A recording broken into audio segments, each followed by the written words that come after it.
XGen is a geometry instancer that allows you to populate the surface of a polygon mesh with an arbitrary number of primitives. XGen enables artists to handle large amounts of instance data that would otherwise slow down a system if loaded into memory. In this example, we've instanced some primitive splines onto our character's head to generate some hair. We can further refine the look of this hair by introducing some modifiers. So what we're going to do is we're going to introduce some cutting on the ends of the hair.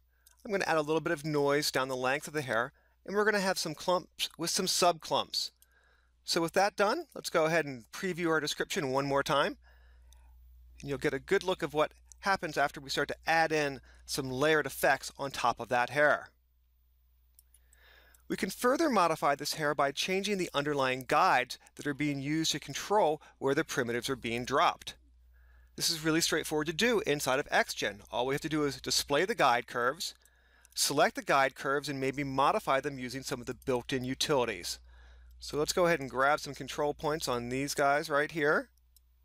We'll create a lattice from our selection, and we'll just grab some of those points on that lattice and change the guide curves. So now all we have to do is, again, preview our description one more time, and you'll see the modification that we've introduced into the hair. For short hair or fur effects in XGen, we use groomable splines. Groomable splines give me a brushed-based workflow for creating the overall look and feel of my character's hair or fur. So now that we have a new fur description, we'll increase the density of those groomable splines so that we can see what's going on, and we'll just grab some of these brush-based tools and begin using them to influence the overall effect of what my primitive instance geometry is going to look like. So we'll just give it some length on the front, maybe grab something like this posing tool on the side, give it a little swirl over there, kind of pull a sideburn down, and we'll mirror this across to the other side. And with that done, we can go ahead and generate the preview of the instance geometry. We no longer need to see those groomable splines.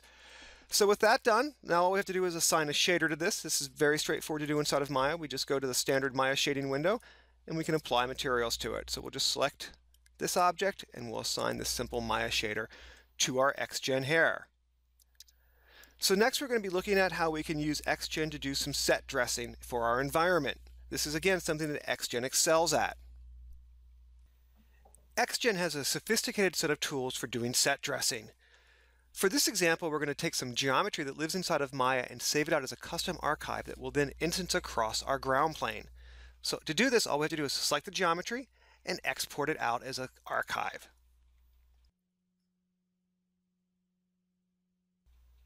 Now that the archive is completed, let's go ahead and select the geometry that we want to begin instancing across and create a new XGen description for that piece of geometry, telling it to be a custom geometry archive.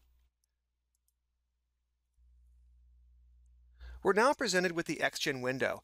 Any of these attributes we can use to modify the archives can be driven by maps, by the slider values, or by XGen expressions. For this example, we're going to go browse to our disk and bring in a